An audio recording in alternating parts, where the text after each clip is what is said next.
তো বন্ধুরা, আবাস যোজনা নিয়ে কিন্তু একটি বড় আপডেট চলে এসেছে। তো আপনারা কিন্তু সবাই জানেন যে মুখ্যমন্ত্রী মমতা বন্দ্যোপাধ্যায় অনেকবারই বলেছেন যে তিনি কিন্তু নিজেই এই আবাস যোজনা 11 লক্ষ যে উপভোক্তা আছে তো তাদের টাকা কিন্তু দিয়ে দেবে। তো বন্ধুরা, সেই সংক্রান্ত বিষয়ে কিন্তু নতুন আপডেট চলে এসছে। তো বন্ধুরা, সেই আপডেটে কি কি বলা আছে তো সেটা নিয়ে কিন্তু আজকে আমরা আমাদের এই ভিডিওতে বিস্তারিতভাবে আলোচনা করব। তো বন্ধুরা, বেশি দেরি না করে ভিডিওটা শুরু করা যাক। তো বন্ধুরা, এখানে বলা হয়েছে দেখুন, আবাস যোজনার অর্থ দিতে তৈরি হচ্ছে নবান্ন।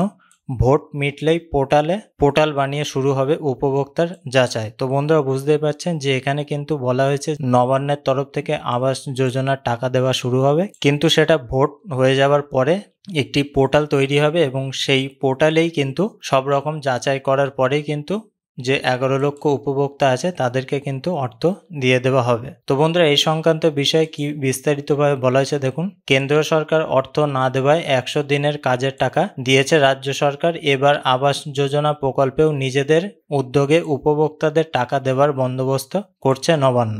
সেই লক্ষ্যে একটি নতুন পোর্টাল চালু করতে চলেছে রাজ্য সরকার। কেন্দ্রীয় সরকারের বঞ্চনাকে ইস্যু করে লোকসভা ভোটে বিজেপির বিরুদ্ধে লড়াইয়ে নিজেদের রণকৌশল সাজিয়েছে তৃণমূল।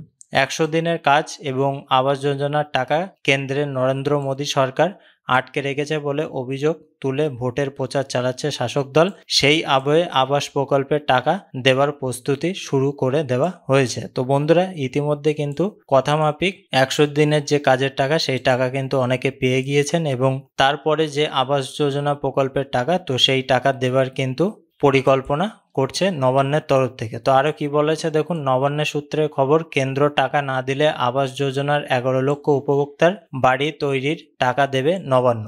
এবছরে বাজেটে একথা ঘোষণা করেছিল রাজ্য সরকার। তো বন্ধুরা, আপনারা কিন্তু সবাই জানেন যে 100 দিনের কাজের টাকা, তারপরে এই যে আবাস যোজনা প্রকল্পের যে 11 লক্ষ উপভোক্তারা এখনো অবধি টাকা পায়নি, তো তাদের টাকা দেওয়ার কথা কিন্তু বাজেটে ঘোষণা করা হয়েছিল আমাদের রাজ্য বাজেটে। তো তারপরে কি বলেছে দেখুন, সেই মতো ভোট পর্ব মিটে গেলে উপভোক্তাদের অ্যাকাউন্টে আবাস যোজনার টাকা দিতে একটি নতুন পোর্টাল চালু করার উদ্যোগ শুরু হয়েছে। অর্থাৎ একটি পোর্টাল অর্থাৎ ওয়েবসাইট কিন্তু চালু হবে এবং সেখানে কিন্তু যারা এখনো অবধি ঘর পাননি তো তারা কিন্তু একটি নতুন ফর্ম দেবে অনলাইনে ফিল আপ করার জন্য। তো সেখানে থেকে কিন্তু আপনারা অনলাইনে ফর্ম ফিল আপ করতে পারবেন। তো বন্ধুরা, এমনকি পঞ্চায়েতেও কিন্তু বাংলা আবাস যোজনা প্রকল্পের ফর্ম দেওয়া হচ্ছে। তো আপনারা কিন্তু পঞ্চায়েতে যোগাযোগ করলেও কিন্তু সেখান থেকে অফলাইন ফর্ম পেয়ে যাবেন এবং সেটা ফর্ম ফিল আপ করে কাগজপত্র যেগুলো লাগবে সেগুলো দিয়ে কিন্তু পঞ্চায়েতে জমা দিলেও হবে। তো তারপরে কি বলেছে দেখুন,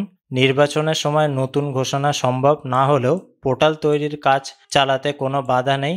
এখন পোর্টাল থেকে শুরু করে অন্যান্য প্রয়োজনীয় পরিকাঠামো তৈরির কাজ সেরে রাখা হচ্ছে, যাতে ভোট পর্ব মিটলেই টাকা দেওয়ার কাজ শুরু করে দিতে পারা যায়।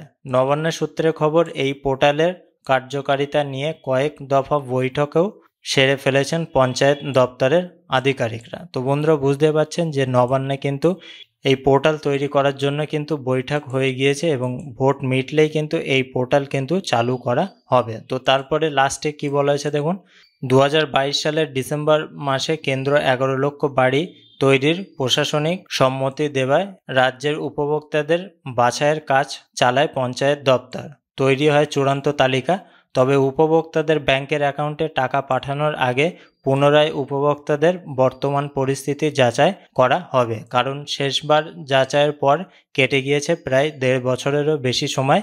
এই সময়কালে কিছু আবেদনকারী অর্থের সংস্থান করে ঘর তৈরি করে ফেলেছেন বলে মনে করছে পঞ্চায়েত দপ্তর। তাই সব দিক বিবেচনা করে এবং খতিয়ে দেখে তবেই উপভোক্তাদের ব্যাংকের অ্যাকাউন্টে টাকা পাঠানো হবে। সেই কারণে ডিসেম্বর মাসে বাড়ি তৈরির প্রথম কিস্তির টাকা ছাড়া হবে বলে জানিয়েছেন মুখ্যমন্ত্রী মমতা বন্দ্যোপাধ্যায়। তো বন্ধুরা, আমরা যে ভিডিওটা ছেড়েছিলাম, মমতা বন্দ্যোপাধ্যায় কিন্তু বলেছিল যে ডিসেম্বর মাস থেকে কিন্তু এই যে আবাস যোজনা প্রকল্পের টাকা অর্থাৎ প্রথম কিস্তির টাকা কিন্তু দেওয়া হবে।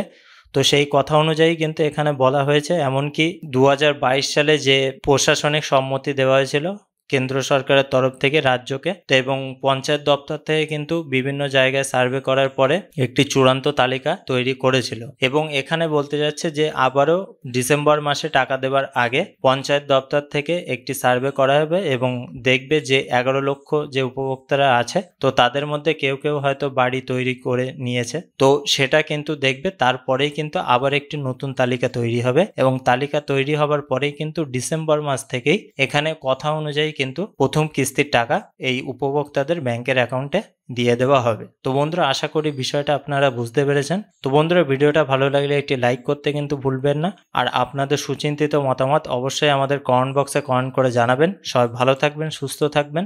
আর আমাদের এই ভিডিওটা দেখার জন্য আপনাদেরকে অসংখ্য ধন্যবাদ।